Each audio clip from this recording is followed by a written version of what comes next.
Her friends and neighbors should James Nelson Family Cabin. L'anziano vescovo di Bluffs, James Nelson, stanco e curvo dalle fatiche, zoppicando, Hai sentito?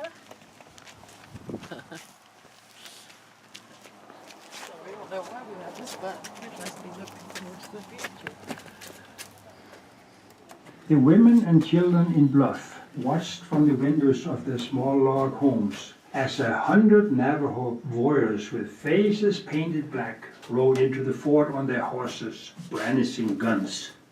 It was a threatening day in the small fort's history, for the settlers would have to save themselves if they were to survive. It was reported that a Navajo was murdered by a Mormon named Amos Barton at his trading post at Rinco, 10 miles downrivers on the St. Juan, and that another Navajo had killed Amos in self-defense. And now the Navajos wanted to avenge a wrong. 2 men were at the fort that day. The Hobbs' siblings' cabin.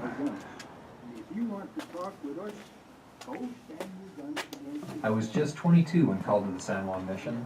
I had 2 sisters and their families who were also a part of the San Juan Mission call, Elizabeth and her husband Henry, and Ellen Agnes and her husband Amos Hiram Fielding. My family lived in Parowan. I like this cabin. I would still stay here. single when I went on the expedition. During the next few months, I was called to be a scout on all 4 of the exploring parties. I saw the difficulty in the lower trail across Lee's Ferry and across the reservation. I traveled back the upper route when we left Elizabeth and her family at Monders had heard word from Charles Hall and Reuben Collett that there was a crevice in the Colorado River Plateau at the end of the Caparowitz. Thales Haskell Cabin, Peacemaker, whatever it means. Let's see. Thales Haskell. When Thales Haskell was a boy, he never imagined he would one day be called on a mission to live among Native American tribes in the West in order to learn their language, their culture, and their ways for the purpose of improving relations between Indians and the pioneer settlers. In 1855, Thales married Hannah Marie Woodbury, and they moved to a small settlement in southern Utah. Thales was away from home when a young Indian boy was visiting Hannah, and the boy removed one of the guns that Thales kept on a wall. The boy accidentally discharged the gun, and Hannah and her unborn child died from the gun wound. When Thales returned home, he was devastated. However, he did not seek retaliation on the young boy. Thales believed the boy's story that it was an accident, and he did not want the boy punished.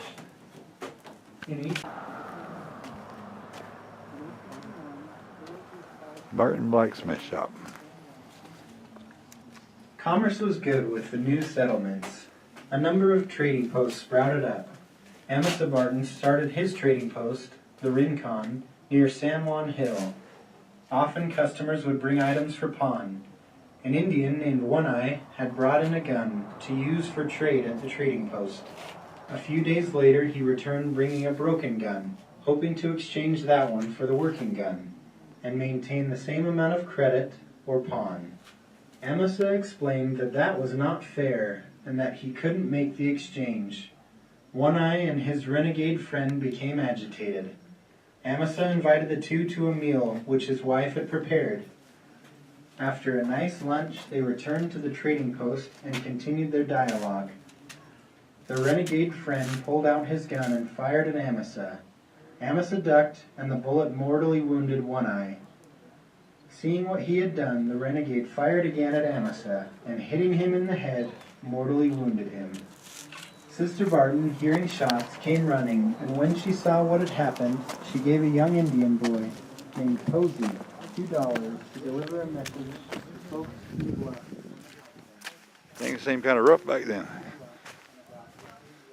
The James McRed Cabin. There's only a couple more of these cabins. James Monroe and Lucinda Redd. James Monroe Redd was 16 when he joined the Hole in the Rock party to assist his older brother and father, Lemuel H., on the trail. Monroe was in charge of overseeing the cattle and horses, and when grass and feed became scarce, he separated from the company to find grazing ground. Arriving in Bluff, he helped set up living quarters for those he had grown to know and love before he returned to New Harmony, Utah. In 1884, he married Lucinda Pace, and they lived in New Harmony for the first 3 years. However, in 1887, Monroe sensed greater business prospects in southeastern Utah and moved his family to Bluff. The journey was much... Lewis Red family cabin.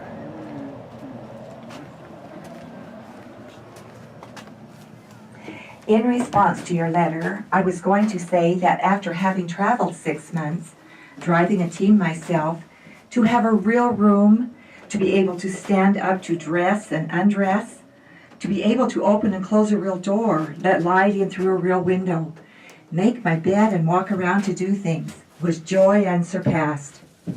And even in those early days of Bluff, always had a cozy nook in our rough surroundings. Father was a thrifty person from the start. He went up the river where a settler was leaving, came home with lumber flooring, enough for 1 room, also a door and a window, and half a dozen chickens. I had brought a window shade and made a curtain of ginger nesting.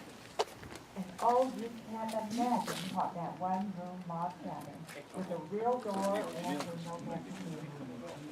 I had red carpet for Mom. Oh, I see. This is what's left of the Barton cabin. They've built a shelter over it to protect it.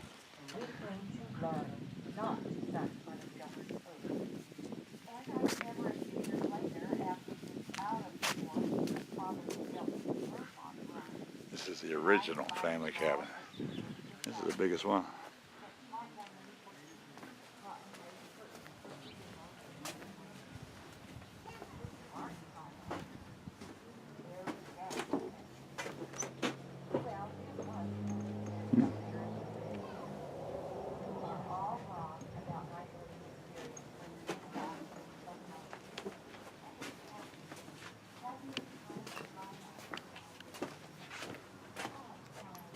Mama had been washing and ironing all week. It wasn't often that we had a picture taken. In those days, we had to sit very still while the cap on the lens of the camera was removed and left off for 30 seconds or more. It must have been a daunting task getting 7 children not to wiggle, but Mama was determined. Looking back, I wonder if she somehow knew that this would be our last photograph. Caring for a large family was very hard work, and Mama didn't seem quite herself as we waited the arrival of child number 8. Papa thought Mama would have hurried him to build her new flower bin and cupboard when he brought some wood for her from one of his braiding tools. Child number 8, Papa wasn't in no hurry. Mama kept Papa busy with other jobs and he never got around to the cupboard. It was as if she had a premonition.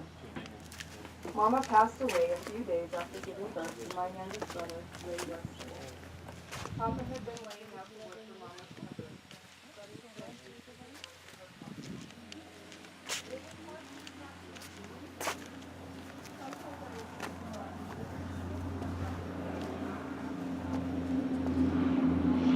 Yeah, these old cabins had sod roofs on them. They would actually put dirt and grow grass.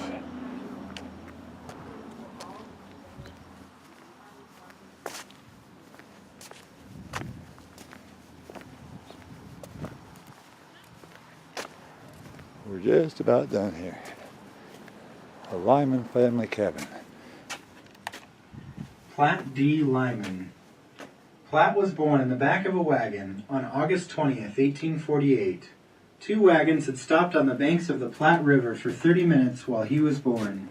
They would travel for 2 more months before reaching the Salt Lake Valley. Platt had only 3 weeks of formal education, but his mother taught him to read and write by the age of 6. He studied the rest of his life. He cowboyed, freighted, and farmed. He provided the main source of income to his widowed mother and siblings. He loved to read and always had some books in his saddlebags. He loved horses and said, "The best thing for the inside of a man is the outside of a horse." At the age of 18, he was called to serve a mission to England. He and Adelia Robison had been married for 5 days. In his early 20s, he was... I didn't Perkins see anything family there cabin. to stop for, nor could I see how it was possible to make a town in such a place. how thankful I was I didn't have to make my home there. An automatic She was not a canning member of the device. Church of Jesus Christ of Latter-day Saints, but was so impressed with the people that she soon became Automatic the first canning on her device. baptism in Bluff. She said, "The longer I lived among these people, the more convinced I became that Mormonism was the religion for me. I entered the waters of baptism in the fall of 1880. I was baptized in the San Juan River by Charles E. Walton Sr. That same fall, I returned to my home in Cedar City. The following year, she became Benjamin Perkins' second wife and would raise their 10 children in Bluff, this little spot in the desert that she Sarah loved Perkins so with her very 9 much. daughters. At the tender age of 6, Benjamin Perkins was thrust into the dark depths of the coal mines in Wales. Who would have ever thought this experience would prepare him for the impossible journey that awaited him and his brother Hiram and their families? When the call came from President John Taylor in 1878 to join the San Juan Mission, the Perkins brothers were more than willing to accept the call. Elder John Taylor, while serving a mission in Wales, had often stayed with the Perkins.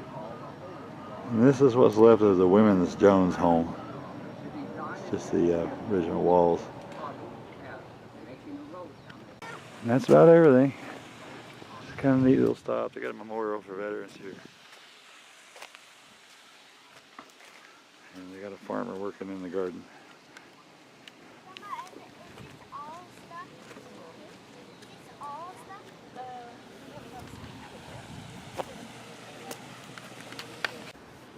See if we can look inside this general store at all. This was on the very first, one of the first things I'll keep toy clothes. Okay. Oh, you can't go in. Oh, this looks like a church.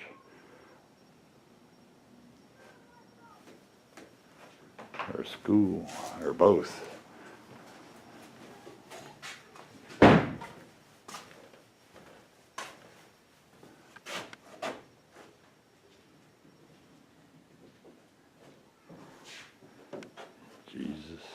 Jesus. Hymns.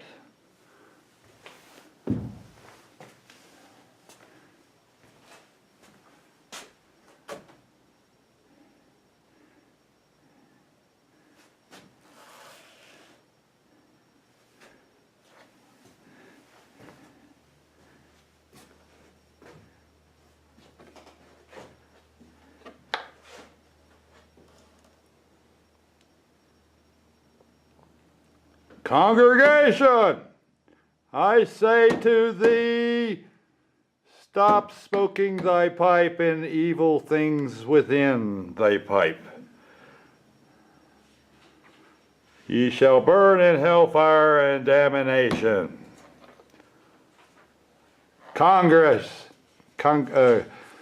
People, hey, pay attention. What will I think about you and your attention? Richard, you should practice what you preach. Sorry, guys, I couldn't come out and preach to everyone, light one up. You know, this is YouTube. I lost my I guess there'll be no money in the offering today.